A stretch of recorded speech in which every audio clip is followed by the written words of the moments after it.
म्हणाले होते, conclude the speech now. Okay, next, Chandrasekhar. Narendra Modi साहेब म्हणाले होते, राजकारणात आपण सगळे शिकलो, पण झूठ की राजनीति का सामना करणे आपण शिकलेलो नाही। सभापति महोदय, बहुत बहुत धन्यवाद आपका। आपने मुझे बजट पे अपनी बात रखने का अवसर प्रदान किया। मैं अपनी बात को शुरू करते हुए बहुजन समाज में जन्मे सभी संतों, गुरुओं और महान पुरुषों को नमन करता हूं। साथ साथ मैं भारत की महान जनता का भी धन्यवाद करता हूं कि उन्होंने लोकतंत्र की रक्षा इस बार की है। सभापति महोदय, पिछले 10 सालों में सरकार की नीतियों के कारण गरीब और गरीब हुआ और अमीर हुआ है, यानी गरीबों और अमीरों के बीच फासला बढ़ गया है। सारे देश की संपत्ति को चंद अमीरों के हाथ में दे दिया गया है। ये हमारे संविधान की मंशा और समतावादी समाज के लक्ष्य के खिलाफ है। अतः हमारी नीतियां गरीबों के पक्ष में भी होनी चाहिए। जातिगत जनगणना, SC, ST, OBC यानी कि जो बहुजन समाज के लिए आज जीवन मरण का प्रश्न है, इसके बारे में कोई बात बजट में नहीं की गई है। इसके बाद जनसंख्या के अनुपात में बहुजन समाज को सभी क्षेत्रों में हिस्सेदारी मिलनी चाहिए, तभी बाबा साहब अम्बेडकर का जो सपना है समतामूलक समाज का, वो पूरा होगा।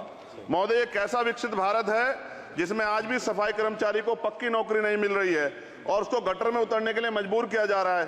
उनके लिए कोई अलग से बजट नहीं है। बजट बन सकता है अगर सरकार चाहे। SC, ST को जो सब प्लान मिलता था, SPC का जो पैसा मिलता था, वो बजट से हटा दिया गया है। साथ साथ देश के स्तर पर आशा, आंगनबाड़ी, भोजन माता, ग्राम सेवक, PRD जवान, होमगार्डों के मानदेय में बढ़ोतरी नहीं हुई है। ऐसा कुछ भी नहीं दिख रहा है कि उनके जीवन में खुशहाली आ जाए। इनका मानदेय बढ़ना चाहिए। विधवा, वृद्धा, विकलांग पेंशन प्रत्येक महीने 500 रुपए से बढ़ाकर 5000 रुपए की जानी चाहिए, क्योंकि महंगाई बढ़ रही है। देश में प्रधानमंत्री जन कल्याण योजना के तहत SC, ST, OBC और मुस्लिम को कितने घर दिए गए, इसका कोई आंकड़ा सरकार के पास नहीं है। देश में इसी तरह SC, ST, OBC के लिए कितने परिवारों को शौचालय की व्यवस्था कराई गई। आज भी सिद्धार्थनगर जैसे जिले और तमाम जिले जो है, वहां शौचालय की व्यवस्था नहीं है। इस पर ध्यान देना चाहिए। देश भर में SC, ST, OBC के जो रिक्त पद पड़े हुए हैं, बैकलॉग भरना चाहिए। सरकार ने कुछ नहीं कहा। ये कैसी विश्व की 5वीं अर्थव्यवस्था है जिसमें आज भी SC, ST पे अत्याचार हो रहा है, महिलाओं के साथ रेप हत्या हो रही है। NCRB का डाटा पढ़ेंगे तो खून के आंसू रोने पड़ेंगे। युवा बेरोजगार है, सड़कों पे 80 करोड़ लोगों को 5 किलो राशन में जीवन यापन करना पड़ रहा है। जो बजट SC, ST को मिलता है, मेरे दाएं तरफ जो साथी बैठे उनको बुरा लगेगा, कर्नाटक में 14,732 करोड़ रुपए इन्होंने दूसरी योजना में लगा दिए और मध्य प्रदेश में आपने 95 करोड़ रुपए जो है दूसरे बजट में लगा दिए। हमारा जो मिलता है उसको तो मत छीनो भाई। MSP की लीगल गारंटी कोई बात नहीं हुई है। किसानों को जो 6,000 रुपए मिलते हैं उसको बढ़ा के 12,000 रुपए करना चाहिए और फसल बीमा जो है उसका सारा प्रीमियम सरकार भरे, किसानों पर बोझ ना लगे। रिजर्वेशन प्रमोशन में लागू नहीं किया गया, पुरानी पेंशन को बहाल नहीं किया गया, इस पर चर्चा नहीं हुई। देश में मनरेगा समय न्यूनतम मजदूरी की दर 700 रुपए होनी चाहिए। समान काम समान वेतन पॉलिसी लागू होनी चाहिए। जो रसोई की चिंता करते हुए 500 रुपए प्रति सिलेंडर से ज्यादा के दाम नहीं होने चाहिए, जो महिलाओं को राहत मिल सके। बिजली के दामों में भी कमी होनी चाहिए।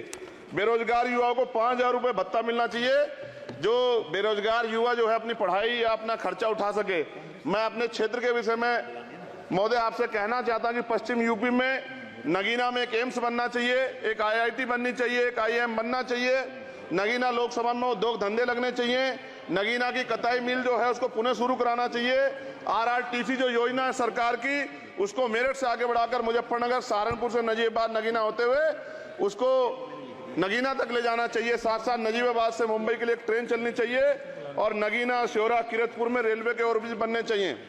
सभापति महोदय, सामाजिक न्याय मंत्रालय को 13,000 करोड़ रुपए दिए गए और जनजाति कार्य मंत्रालय को 13,000 करोड़ रुपए दिए, कुल 26,000 करोड़ रुपए, जो कुल बजट 48.20 लाख का लगभग 0.54% है। जबकि हमारी संख्या 25% से ज्यादा SC, ST की और बहुजन समाज की मिलाओगे तो 85% से ज्यादा है। और हमारे विकास के लिए सरकार 1% पैसा खर्च कर रही है, जो मिलना हमें चाहिए, जबकि मिलना हमें 25% चाहिए। ये ऊंट के मुंह में जीरा के समान है, कहावत हमने बहुत दिन सुनी थी। पिछले लंबे समय से हमारे साथ धोखा हो रहा है। लेकिन अब ये नहीं चलेगा। चंद लोगों की तराजू से देश के संसाधन नहीं बटेंगे। इस देश का बहुजन समाज बर्दाश्त नहीं करेगा। संसाधन का बंटवारा संख्या के आधार पे होगा। माननीय और काशीराम साहब नारा लगाए थे, ना तो वोट हमारा राज तुम्हारा चलेगा, और आज हम कह रहे हैं ना ही वोट हमारा और नोट तुम्हारा चलेगा। इस बात का भी ध्यान जो है सरकारों को देना पड़ेगा। आपके माध्यम से सरकार से मेरी एक मांग है, सरकार इस योजना का लाभ भी अपने आप ले ले, श्रेय भी ले ले कि 1 लाख रुपए सालाना बहुजन समाज के अत्यंत गरीब परिवारों को दे। 10 लाख करोड़ रुपए खर्च होंगे, लेकिन इस 1 लाख रुपए की योजना से एक झटके से एक परिवार गरीबी की रेखा से ऊपर आएगा और इनके बच्चों को कुपोषण खत्म होगा, अच्छी शिक्षा मिलेगी, महिलाओं को सम्मानजनक जीवन मिलेगा और इससे वास्तव में सबका साथ सबका विकास का नारा सार्थक होगा। अगर प्रश्न ये होगा कहां से आएगा, तो उसका जवाब ये है कि जब अमीरों का 16 लाख करोड़ रुपए माफ हो सकता है, कॉर्पोरेट टैक्स का घटाकर लाखों करोड़ रुपए का चूना सरकारी खजाने को लगाया जा सकता है, पेट्रोल डीजल के दाम 10 गुना एक्साइज ड्यूटी बढ़ाई जा सकती है, तो गरीबों को सरकार पैसा क्यों नहीं दे सकती। महोदय, समय आ गया है, अब निजी क्षेत्रों में आरक्षण की व्यवस्था होनी चाहिए। SC ST OBC को निजी क्षेत्रों में आरक्षण मिलना चाहिए।